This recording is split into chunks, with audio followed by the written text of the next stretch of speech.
صلوا على رسولنا محمد صلوا على طبيب قلوبنا محمد صلوا على خير خلق الله محمد الحمد لله رب العالمين والصلاة والسلام على أشرف الأنبياء والمرسلين أما بعد فيا عباد الله يقول الله عز وجل في محكم تنزيله بعد أعوذ بالله من الشيطان الرجيم بسم الله الرحمن الرحيم واذكر في الكتاب إبراهيم إنه كان صديقا نبيا إذ قال لأبيه يا أبت لم تعبد ما لا يسمع ولا يبصر ولا يغني عنك شيئا صدق الله العظيم. ويقول أيضا يا أبت إني قد جاءني من العلم ما لم يأتك فاتبعني أهدك صراطا مستقيما أو صراطا سويا يا أبت لا تعبد الشيطان إن الشيطان كان للرحمن عصيا يا أبت إني أخاف أن يمسك عذاب الرحمن فتكون للشيطان وليا قال أراغب أنت عن آلهتي يا إبراهيم لئن لم تنتهي لأرجمنك واهجرني مليا صدق الله العظيم. ويقول رسول صلى الله تعالى عليه وسلم في حديثه الشريف كلكم راع وكلكم مسؤول عن رعيته صدق رسول الله صلى الله تعالى عليه وسلم فيما قال أو كما قال. Shumë të nderuar vëllezër musliman, fillimisht ju përshëndes me përshëndetjen e Xhennetul Firdausit. Assalamu alaikum wa rahmetullahi taala wa barakatuhu. Paqja, shpëtimi, mëshira, mirësi dhe gjitha begatitë e Allahut dhul xhelal qofshin mbi ju. Falëndërime dhe lavdërime çdo mend që i takojnë vetëm Allahu xheleshanuhu wa xhelle xhelaluhu, krijuesit të kësaj dynjaje, mëshiruesit, mëshirbërësit. Allahu xheleshanuhu, të cilin e falënderojmë pajandar çka ka në qiell dhe në tokë, çka ka mes tyre. Allahu xheleshanuhu wa xhelle xhelaluhu, tek i cili çdo krijesë për çdo nevojë vetëm tek ai kthehet. Salavatet dhe selam nderuar vëllezër në këtë natë të bekuar të Ramazanit, si çdo herë bashkarisht kështu si jemi, ja çojmë dhe ja dërgojmë nurit dhe shpirtit të Muhammed Mustafa sallallahu ta'ala alaihi wasallam. Allahumma salli ala Muhammedin wa ala ali Muhammed. Atij dhe familjes së tij të pastër të ndershme, ashabëve, tabiinëve, etbaj tabiinëve, edhe gjithë atyre që e ndoqën, janë duke ndjekur dhe do ta ndjekin në rrugën e tij me të mirë inshallah taala deri në ditën e gjykimit. Nderuar vëllezër, sonte inshallah taala në kohën që kemi në dispozicion do të flasim diçka rreth edukimit, do të flasim diçka rreth pikave pedagogjike që i përmban Kurani famëlart. Kur themi pika pedagogjike, qëllimi është të ato pika të cilat Kurani mirret me sjelljen e raportit të fëmijës ndaj babës. Edhe normalisht edhe ai raporti i sjelljes së babës ose prindit ndaj fëmijës, pa marrë parasysh se cilat janë interesat, cilat janë qëllimet, edhe cilat janë vlerat që ata i favorizojnë edhe i kultivojnë mes vetes si një raport i ndërsjellë mes fëmijëve dhe prindërve. Allahu xhelal në Kur'anin famëlar neve na ka dhënë shumë shembuj interesant. Prandaj si çdo herë ju e dini edhe atë stilistikën edhe metodologjinë time personale që çdo herë mundohemi të përmbahemi ajeteve kuranore edhe haditheve të pejgamberit alayhis salatu wasallam. Me thonë, flasim gjithmonë sipas asaj që ka thënë Allahu dhul xhelal në Kur'an, sepse bazë më të mirë, bazë më të shëndosh, burim më të kthjellët, burim më të mirë se Kur'ani, ne nuk kemi burim tjetër, i cili do të na tregojë gjërat ashtu të filtruara dhe të kristalizuara siç na i tregon Kur'ani famëlart. Andaj edhe unë zgjodha disa ajete nga kaptina Maryam, është një kaptin që ju e keni marrë tani të njohur, e ka edhe emrin e nanës Hazreti Isës alayhis salam, kaptina Maryam, edhe në lexime sipër interesant më bëri përshtypje. Këtë e them vetëm për një si kulturë të përgjithshme ta keni apo si një informacion. Hazreti Maryamja, nana Isa alayhis salam, në Kur'an përmendej ishte një ndër emrat më të përmendura në Kur'an. Nëse krahasojmë sa emra Allahu dhul xhelal përmenden në Kur'an, Hazreti Maryamja ishte përmendur 34 herë. Interesant. 34 herë përmendet Hazreti Maryamja në Kur'an. Edhe jo rastisht kjo sure e ka marrë edhe emrin e Maryamës, Edhe aty përmendet rasti Merjemes, rasti linjës Isa a.s. Edhe përmendet më në fund, jo më në fund, po deri diku te ajeti 41 deri 59 ajete, flasin rreth raportit të një fëmiu me emrin Ibrahim, i cili më vonë do të ishte pejgamberi i Allahut, edhe mes raportit të tij dhe mes babait të tij, se çfarë raporti kishte Ibrahimi a.s. me babën Azerin, i cili ishte idhujtar, kuptohet, Azeri nuk ishte musliman, edhe nuk e pranoi Islamin, interesant, nuk arriti të bëhet musliman. Ai jo vetëm që ishte idhujtar, jo vetëm që i adhurante putnat, edhe idhujt, edhe zotat e rrejshëm, ai përveç asaj, ose përpos asaj, Azeri, i cili ishte bab pejgamberi, interesant është kjo të mbahet mend, ai jo vetëm që nuk besonte në Zotin një, por edhe kishte një dyqan që shiste zota, i gdhente zotat prej guri dhe druri, edhe i reklamante dhe i shiste ato zota. Edhe Ibrahimi a.s. vazhdimisht përballi me këtë problematik. Keni parasysh? Edhe në historinë e pejgamberëve të dashur vëllezër, ne hasim kësaj rastesh, edhe mos ju vije habi asnjëherë kur ta shohim për shembull një bab të mirë, një nan të mirë, është bab shumë musliman, është nan shumë musliman, e mirë, po gjali dhe vajza nuk është në Islam, interesant. Amon hiç nuk është në Islam.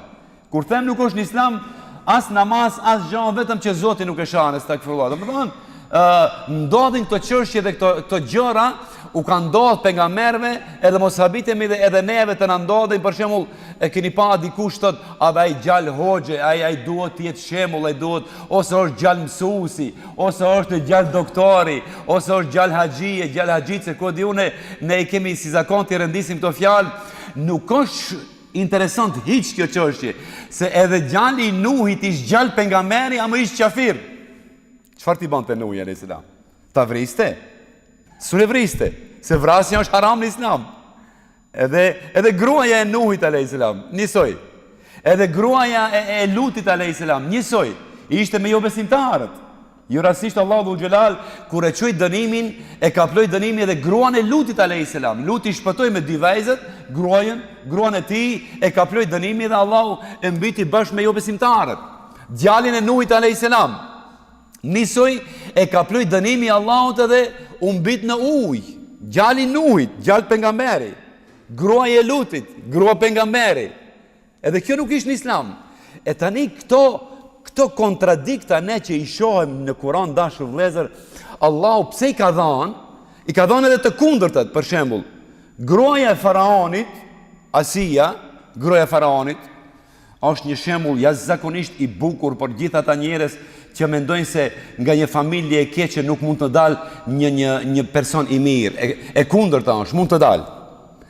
Faraoni, ju e dini shumë mirë, Faraoni ishte njeriu më i keq i gjitha kohërave. Faraoni ishte diktatori më i madh. S'kishte diktator më të madh se sa Faraoni. Mirë, po gruaja e tij, interesant, Asia, në momentin kur Musa alayhis salam u ballafaqua me ato sihirbasët, me ato mungjitorët, me ato fallxhorët, me ato magjistarët, kur u desh të dalin në shesh edhe ta shohin se cili gjarpën është më i fortë, alitarët e tyre që bëshin gjarpri, apo shkopi Musaj që bëj gjarpën dhe i gëlltiti krejt ato. Kur i gëlltiti krejt ato litarët e magjistarëve, disa thonë kanë qenë 70.000 magjistarë, disa thonë kanë qenë 30.000 magjistarë, e kështu me radhë. Kur ndodhi kjo, një shkop i Musaj që u shëndrua në gjarpër, i gëlltiti komplet të gjarprit të magjistarëve, edhe këtë sken e pa dhe Asia, gruaja e faraonit e pa. Magjistarët u bën musliman, edhe gruaja e faraonit u bën muslimane. Interesant. Ajo besojnë Allahun xhela xhelalu. Besojnë Allahun sa që faraoni e mundoje jashkulje dhe mishin të gjallë prej trupit, e vrau më në funde. Ajo shkoi në xhenet inshallah. Ajo bëni një dua para se të vdes, Rabbi ibnili indaka baytan fil janna. Ajo para se të dilte shpirti, e pa që të shkoje në xhenet, çfarë tha? O Zot, më ndërto mua një shtëpi pranë teje ku? Në xhenet. Indeke bejtën ku? Pranë teje dua shtëpinë. Shkoni. Një grua që del nga një familje e cila asnjëherë nuk ishte ndëgjuar fjalën La ilaha illallah Muhammedur Rasulullah. A mund të dalë sot një grua një femër muslimane, një nuse e re, shkon në një familje e cila pin alkohol, nuk i zbaton urdhat e Allahut dhul xhelal, a mund t'ja dal ajo? Mund t'ja dal, nëse është e sinqert. Mund t'ja dal. Mirë po, a do vuaje? Do vuaje. Xheneti është i shtrenjtë është. Xheneti është i shtrenjtë. Edhe ajo vuajti, më thonë, edhe ajo kishte mundësi, për shembull, si të gjitha gratë e asaj kohe, ose të kësaj kohe, nëse dikush kishte pas mundësi të i afroje altan gruas në gjitha kohërat, në gjitha periudat, ishte faraoni. Kishte mundësi të ambloje 100 herë me altan gruan e tij. 100 herë të ambloje, të haje dhe të pije me gotë dhe me pjanta dhe me piruj dhe me luk të altanit. Ajo i refuzoi, të gjitha këto i refuzoi, nuk i duhet tha. Inni amantu bi Rabbi Musa wa Harun. Çfarë tha? Unë besova në Zotin e Musës dhe Harunit dhe pik. Ti bën çfarë duhesh me mua. Shkoni çfarë besimi, çfarë imani mund të ketë një grua, edhe pse mund të jetë në një rreth shumë të keq. Se ajo mund të lakmonte atë luksin e faraonit. I kishte gjitha të mirat. S'kishte gjë që i mungonte faraonit. Tash nuk ka mbret, tash nëse e krahasojmë periudhën e faraonike të asaj kohe me periudhën tonë të kësaj kohe, tash në kohën tonë nuk ka mbret ma zëngin se sa ka qenë zëngin faraoni i mallkuar. Por gruaja e tij nuk e rrejti dynjaja, tha, unë e dua Zotin tim e dua. Nuk më intereson me ari dhe argjendi i faraonit as pak. Unë tha, dua shtëpi në xhenet, o Zot pranteje. Edhe momenti kur i doli shpirti, kur ishte duke i dalë shpirti, tha, Rabbi bnili indeke bejten fil gjenne. O Zot, ndërton mua një shtëpi pranteje në xhenet. E dini çfarë do me thonë kjo? Kjo nuk do me thonë që ajo e donte shumë xhenetin. Kjo e donte shumë Zotin. A Zoti dihet ku i çon banorët e vet, i thartë e vet, të sinqertit, ata të mirët dhe të mirët, dhe që në xhenet i çon. Kjo e shtoi edhe fjalën indeke, pranteje o Zot. Pse pranteje? Komentatorët e dini çfarë thuan komentuesit e Kuranit? Ka thonë pranteje sepse knatësia më e madhe në xhenet nuk është knatësia e përjetimeve të mirësive të xhenetit, bukës, ujit, luleve, shadërvaneve, arit, argjendit, sa arë dhe argjend do ketë atë shumë, sa që pluri në xhenet do jetë prej argjendit. Para mendoni, ki pluri që ecim ne në përkustivar, në xhenet do jetë pluri prej argjendi, pluri blur, i bluar, do jetë argjend. Tullat e shtëpive të xhenetit janë prej ari, të ngjitura në mes me argjend. Zbukurimi i teshave të burrave të grave do jetë i qëndisur me diamant, me ari, me gjevahir, me elmas, që një gur diamanti i xhenetit nuk mund të paguhet me krejt diamantin e dynjas. Kjo përsëri nuk e kërkonte këtë, gruaja e faraonit. Kjo thonte, o Zot, pranteje. Shkoni, dashuria t'jesh ke Zoti, kjo është e shumë e rëndësishme është. Kjo është e rëndësishme. E boj namazin se e dua Zotin. Kështu të thuj. Më thuj, e boj namazin se kam frikë xhenemin. Gabim është. Gabimi më i madh është. Pse Zoti me desh edhe me namaz çon xhenem. A ka mundësi? Po si s'ka mundësi? Ajo Zot.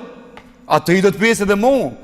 Ajo është pronari edhe i xhenetit edhe i xhenemit. Më thuj, o Zot, unë dua ti të kënaqi. Nëse këtë fitojmë, kësaj thonë razi. Razin e Zotit.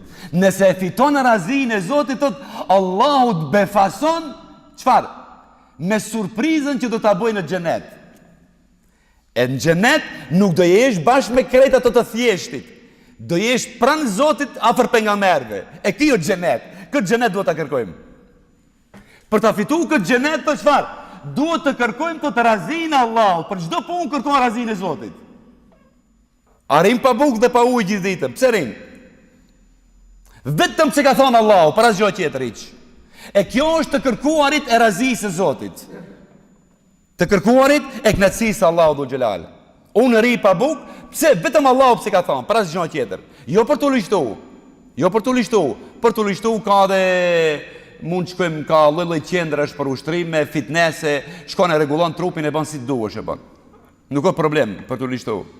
Ka metoda tjera, por Ramazani është për të fituar çfarë? Vetëm razin e Allahut. Allahu don të shohë si të thahen buzat gjithë ditën. E kështu don të shohë. Ai nuk don të shohë se si ti vuan. Mos e ke kuptojmë këtë. Allahu nuk don të na shohë se si vuajmë ne. Allahu don të na shohë si e çojmë urdhin e tij në vend. Edhe në moment kur agjerojmë sa të kujdesshëm jemi ne. Pse? Se vetë Allahu ka thonë, Allahu nuk ka nevojë për atë bark të ri unë dhe pa ujë dhe pa bukë, nëse nuk i le punët e kota, nëse nuk i le thashë themet, atë që e përmendëm edhe mbrëm. S'ka nevojë. Pse? Se ti se ke kuptuar se pse agjeron. Pse agjeron? Agjerimi, jo vetëm agjerimi. Çdo ibadet duhet të bëhet për çfarë? Për të fituar kënaqësinë e Zotit. Asgjë tjetër hiç. Asgjë tjetër hiç. Pse Allahu na fal për shembull, ndoshta si kam përmendur, ku e përmendi sonte se thot në sheriatin islam është kështu. Nëse thot një njeri duke agjeruar haron edhe haron. E dini çfarë thot sheriati islam, sidomos Ebu Hanifja. Ne jemi të mezhebit Hanefi, elhamdulillah. Thot, nëse personi që ka haruar, ka filluar të haje, nëse është i lisht, i dobët me shëndet, ose e dobët, linja thot në haje pak, se i bon mirë për trupin.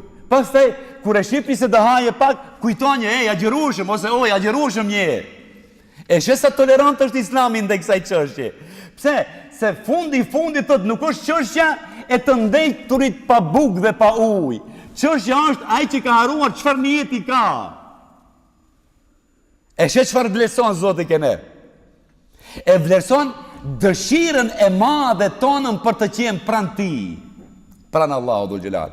Prandaj edhe Hazreti Asia alayhis salam e boni duan, unë dua xhenet, ama jo çfarë do xheneti? Se xhenetet janë 8, ashtu. 8 xhenete ka. Unë dua xhenet, o Zot, pranë Teje, diku aty afër pranë Teje. Pse? Sepse kënaqësia më e madhe në xhenet do jetë jo ushqime që i përmenda unë pak para. Por kënaqësia më e madhe në xhenet do të jetë kur do e shohim Zotin. Kur do e shohim Allahun dhul xhelal. Në momentin që do e shohim Allahun dhul xhelal, ajo do jetë kulmi i kënaqësisë tonë. Do kënaqemi vetëm momentin kur do e shohim Allahun. A besimtarët inshallah taala Zoti na bën nasip të gjithëve xhenetin, do e shohin Allahun çdo ditë të xumaje. Allahu do e heke perden e do e shohim Zotin inshallah. I ka thënë sahabët, ja Resulullah, po si do e shohim Zotin? Ka thënë, e shifni hanën. E shifni hanën, ka qenë hana e plot. Po ja Resulullah, e shohim hanën. Si e shifni hanën kaq pastër sonte, ashtu do e shifni Zotin pastër në xhenet inshallah.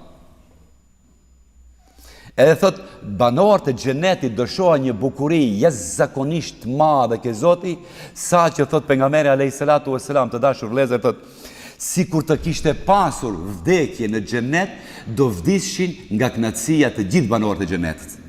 Kur do e shohin Allahun dhul xhelal. Edhe çdo njeri prej nesh do thotë, o Zot, pse nuk ndejtan sejdë gjithë jetën për Ty, ja Rabbel Alamin. O Zot, pse nuk agjerova gjithë jetën për Ty, o Zot? Pse s'lexoja Kur'an vazhdimisht për Ty, o Zot, fjalën tënde. Kur do e shohin se çfarë bukurie edhe çfarë kënaqësie do ndjejnë banorët e xhenetit. E kjo është, çdo punë do të bëhet për çfarë? Për të fituar razinë Allahu dhul xhelal. Edhe kur të thrasësh donjën në Islam, edhe babën tënd, dhe prandaj na përmend në Kur'ani, na thotë edhe babën tënd, edhe djalin tënd, edhe gruan, edhe bashortën, edhe familjen, edhe motën, kushdo që qet, kur ta thrasësh në Islam, thotë thirrje me kulturë janë zakonshme. Ud'u ila sabili rabbika bil hikma wal maw'idati al hasana. Lutë thirr në fen e Zotit tënd. Thirr në Islam me urtësi. Pse? Se ti e thirrën për në xhenet, edhe në xhenet nuk thirret me të keq. Në një vend të mirë nuk thirret me metoda të këqija. Edhe Allahu dhul xhelal na përmend neve metodën e kujt? Metodën e Ibrahimit alayhis salam me babën e vet. Edhe çfarë rregulli duhet përdor djali me babën? Ka rast për shembull, ne kemi raste këtu edhe në familjet tona, edhe qoftë në qytetin ton, në fshatrat ton, e kështu me radhë, për shembull djali është i udhëzuar, baba nuk është i udhëzuar. Ti do razinë e Zotit ashtu. Nëse e kërkon razinë e Zotit, nëse kërkon kënaqësinë e Allahut dhul xhelal, nuk mund ta prishi shtot razinë e prindit. Është haram është. Është haram. Edhe në qoftë se thret në Islam, shkoni. Ti e thret në Islam, o babi, falbe namaz se unë dua, apo ne duam që gjithë bashkarisht këtu si familje, si jemi kështu mirë në këtë dinjë, të jemi në xhenet bashkë edhe në botën tjetër inshallah. Fal namaz. Aman ti nuk mund t'i thosh, o babi, ma të poshtër se ti s'ka ngostivar. Falbe namaz e farburi jeti. E kështu s'ban. E she. Këtë metodë Allah nuk e don. Nuk e don këtë metodë, interesant. Po dikush prej jush mund thotë, po edhe në qoftë se e thret në fe, edhe në qoftë se e thret në fe, nuk guxon ta thrasësh me të keq. As pak hiç. Me kulturë jashtëzakonisht madhe thotë, duhet ta thrasësh babën e Islam. Çfarë thotë? Estaidu bila bismillahirrahmanirrahim. Wadhkur fil kitabi Ibrahim. O Allahu i thot Muhamedit alayhis salatu wasalam, o Muhammed, në Kur'an përmendua cilën në librin tënd, në librin e Allahut, në Kur'an përmendua rastin e Ibrahimit alayhis salam. Innehu kana siddiqan nabiyya. Allahu tani jep një definicion rreth profilit të Ibrahimit alayhis salam. Kush ishte Ibrahimi alayhis salam? Kjo është për ne, është. Kjo është metodë për ne. Se si të komunikojmë ne me prindërit tanë, sidomos për rinin tonë tani, se ka plot baballa që si kanë baba gjallë, por flas më shumë për ato moshat pak më të reja që janë, edhe që i kanë prindër gjallë, Allahu ashtoft imrin inshallah. Çfarë thot? Wadhkur fil kitabi Ibrahim. O Muhammed, tregoju rastin e Ibrahimit alayhis salam në Kur'an, sepse ai ishte një pejgamber, edhe ishte i shumë i sinqert, siddiqan nabiyya. Idh qala li abihi, kur ai tha babës vet, shkoni çfarë na thotë. Shkoni metodën se si fliste Ibrahimi alayhis salam me babën e vet, edhe pse e thirrte në Islam. Idh qala li abihi ya abati, o baba im, shkoni. Ky profili i Ibrahimit ne treguam profilin e Ibrahimit në fillim. E treguam edhe profilin e Azerit në fillim, ashtu. Azeri ishte një idhujtar. Ai përpos që ishte idhujtar, ai edhe gdhente dhe shiste zota. Kishte diqon që shiste zota, stakfirullah. Shiste zota prej druri dhe prej guri. A Ibrahimi alayhis salam ishte pejgamber. A mund e kishte bab, çfarë ti boje? Bab është. Çfarë mund ti bësh babës? Veç ta respektojsh asgjë tjetër. Veç ta respektojsh. Edhe në qoftë se është në pyetje qufri i tij. Ajo është në kufër, është në dalalet, është pjanec, është nuk e di unë kumargji, çfarë mund të jetë. Mirë, po ti nuk takon fjalë të rënda që thuash. Këtë Allahu neve don të na thotë. Fjalë të rënda jo, nënçmuese jo. Çfarë i thotë? Idh qala li abihi, kur Ibrahimi alayhis salam i tha kujt babës vet, ja ebeti, o baba im. Fjala o baba im tregon që ki kish shumë respekt për ato. Nuk i tha o njeri. Nuk i tha o njeri. Nuk i tha o burr, çfarë bën bre burr kështu. Jo, edhe kështu nuk i tha. Çfarë i tha? O baba im, ja ebeti. Pra babi tha. Kjo neve na thot se Ibrahimi ka vdek mote me para 6000 vjetëve me Azerin. Lime ta'budu ma la yasma'u wa la yubsir. O baba im, pse adhuron diçka që as nuk ndëgjon, as nuk shef? E lexoja tefsirin apo komentin e një komentuesi shumë të njohur të Kur'anit, famëlar Tahir bin Ashur, është një komentues tunizian që ka tefsirin e tij Et-Tahrir wa At-Tanwir. Ati thot, kështu në faqen 355 thot Ibrahimi alayhis salam është një ndër pejgamberët që ka përmendur edhe që ka përdorur i pari argumentet logjike rreth asaj se çfarë është e dobishme dhe çfarë është e dëmshme. Argumenti logjik shifet këtu. Ku shifet? I thot shumë mirë babës vet, i thot. O baba, thot, o baba im, pse thot adhuron ti diçka që as nuk dëgjon dhe as nuk shef? Vërtet, ai putni, ai zoti prej guri dhe prej druri. Ai nuk mund t'i bëjë dobi vetës e vete, jo mo tjerëve. Su nuk bëjë dobi, vetën e ti su në ruje, nëse e them dikush ose e gjek dikush. Edhe kitët është i pari që e përmendi dhe që përdori argumentet logjike. Është argument logjik, edhe shumë logjikshëm është.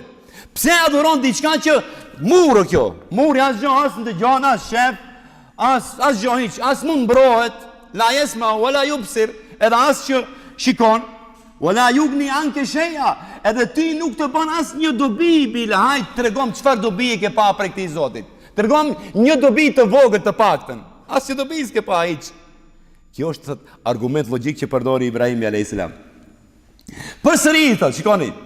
Mbi 4-5 herë e përmendën fjalën ja ebeti. Është fjalë ledhatuese, të dashur vëllezër. Është fjalë ledhatuese që djali mund t'ia thot babës vet. O babai im, ja ebeti. O babai im, ose o nona ime. Jo oj. Jo oj, oj nuk i thuhet nanës. O nuk i thuhet babës. Ha? Ose o ti. Këto pastirma janë për njerëzit shumë të huaj.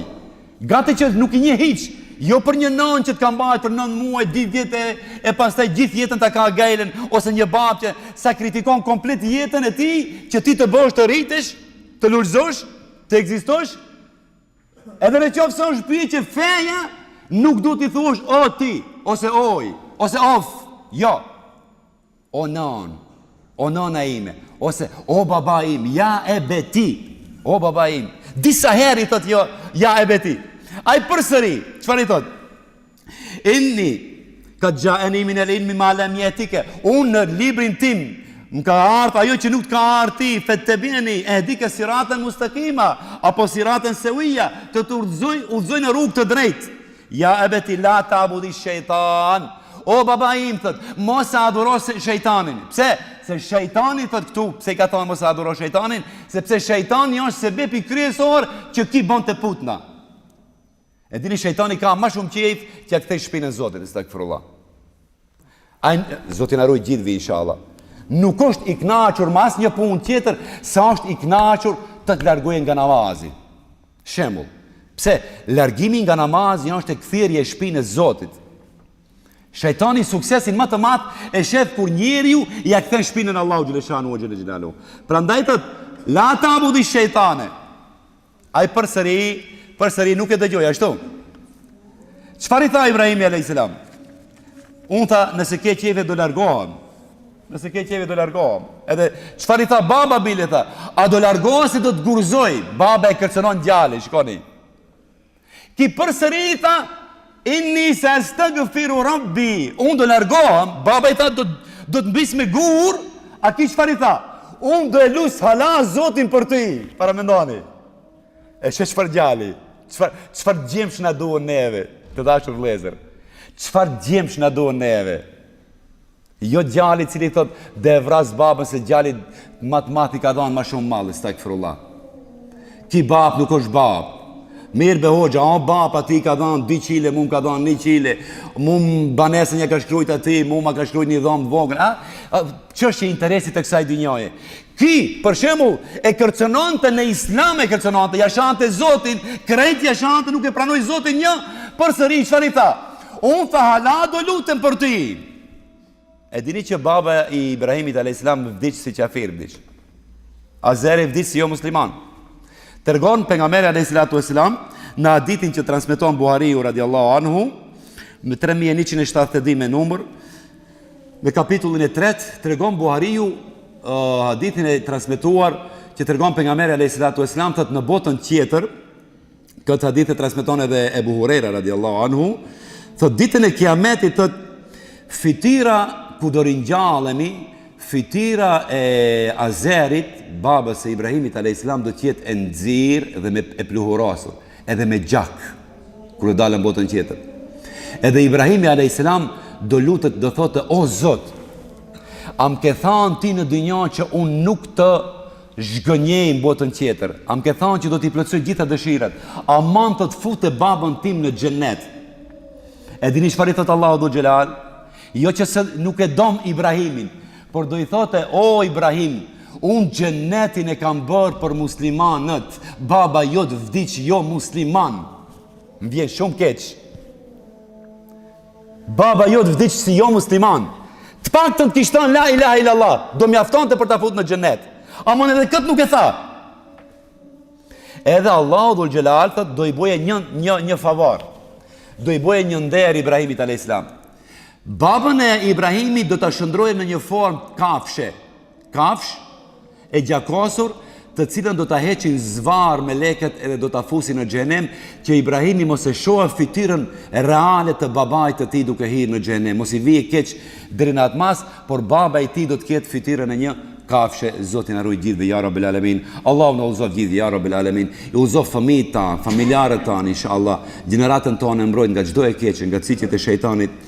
I udhëzoj të humburit tan, I shërof të sëmurët tan, I bof magfiret ata që kanë shkuar në botën tjetër të vdekurit tan inshallah. Frima jonë dhe fjala jonë e fundit në këtë botë qoftë la ilaha illallah Muhammedur Rasulullah, walillahil Fatiha.